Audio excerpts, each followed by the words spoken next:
Hey guys and gals, welcome back to BackPocketGameReviews, and today I've got a juicy little tidbit of some GameStop news for you. Yeah, so obviously GameStop has been going through some tough times. Their stock has dropped below $8, and keep in mind we are talking about a company that even at the beginning of the year was up around $15 to $18 and is now down at a fraction of what they used to be. And I've always stated that stock isn't always necessarily a representative of a company's success, but when it starts plummeting quickly, it can be a signifier that anyone who's invested in the company is maybe a little nervous about the direction of the company, or possibly the company doesn't have any real direction they're going in. Now, we did talk about how they have a new CEO, and they're obviously going to be trying to shake some stuff up, because we did talk about how they are testing a new version of the Power Up Rewards card. We talked about that in my last GameStop video. Now, that new Power Up Rewards card, I don't necessarily think is going to be a thing that's going to save them. And again, it is only being tested in certain areas right now. So there's a good chance that might not get widely spread out. And that could wind up just being just that, a test. Sort of like how the whole game rental program was a test, which should supposedly be coming back here very soon, supposedly. But the other day, they released that one of their CFOs, the CFO of GameStop and COO, he did both roles, COO and CFO, has decided that he is going to step down amidst a whole bunch of company shakeup. So the executive branch of GameStop is essentially getting a makeover, so to speak. And a lot of it's going to actually put them more in terms of a lot of other retailers right now and kind of going in that direction. They will be keeping the CFO position, but there will be no COO, which is Operations Officer. Now they're going to be having and adding the Chief Customer Officer, CCO, Chief Customer Officer. Now, it sounds really weird, but mostly that's going to be, hey, your job is to figure out how do we drive customers? How do we reach our customers? What is it that our customers are wanting from us? Usually it's going to be very customer relations driven for that particular position. And again, a lot of different retailers have that.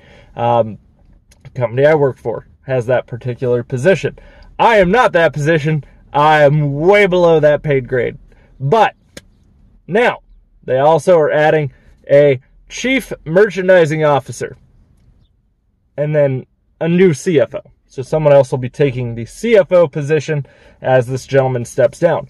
The only part that is slightly nerve-wracking here, we'll talk about the Chief Merchandising Officer in a second, but the only part that is slightly nerve-wracking here is this individual is deciding to step down after 23 years with the company.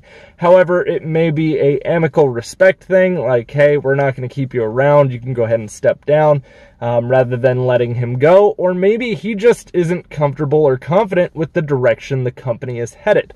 However, with that being said, I do think it is best that he is probably out of there, because if he's been there for 23 years in an executive role and the company has already fallen to, well, where they're currently at, he's a part of the problem. I know that sounds really terrible to be like, oh, this guy's the problem. He is not the only problem. He is just a part of the problem. He is sort of symbolic of the way that this company used to run. And if your goal is to revamp this company and start bringing business back in and to fix the problems, a lot of times you want those old mindsets gone.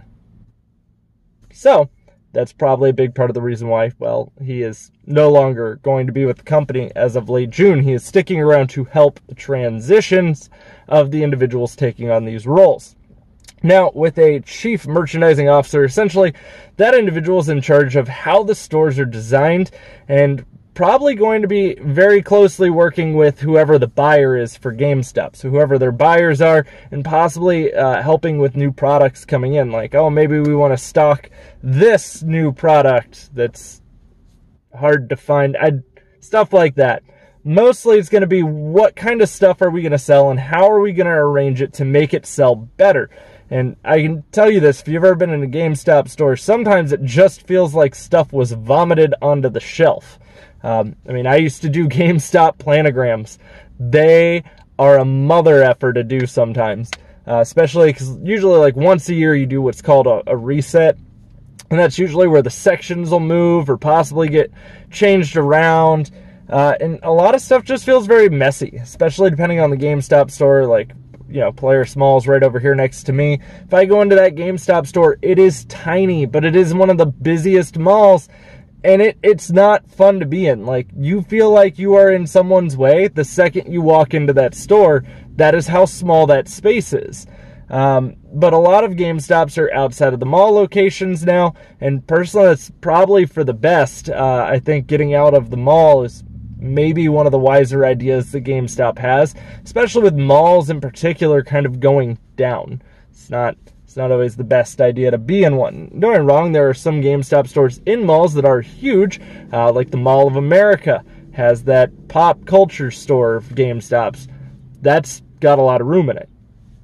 Most mall stores don't have that, and most GameStop locations probably aren't going to pay the money for that type of size of store because they might not see enough of a return, and obviously you're not going to take a store that is making money, that's smaller, and all of a sudden buy more space and possibly shrink down the money that it was making. So it does kind of become a more difficult balance, because obviously in a mall you're paying for more location rather than just paying to be in the mall. Specifically with the mall that I used to work in, it was $10,000 for our rent. But if you were a small mom and pop store, you're probably getting charged around $1,000 to $2,000 a month, as opposed to GameStop's $10,000. Very interesting how that works. But because, you know, you've got a big name brand, they're going to charge you more. But if you're mom and pop, they're going to charge you less. Now, the mall that I worked in is currently a dying mall, and a lot of that has to do, well, with not the location, because location's fantastic, just the fact that they don't dump any money into essentially changing or updating the mall.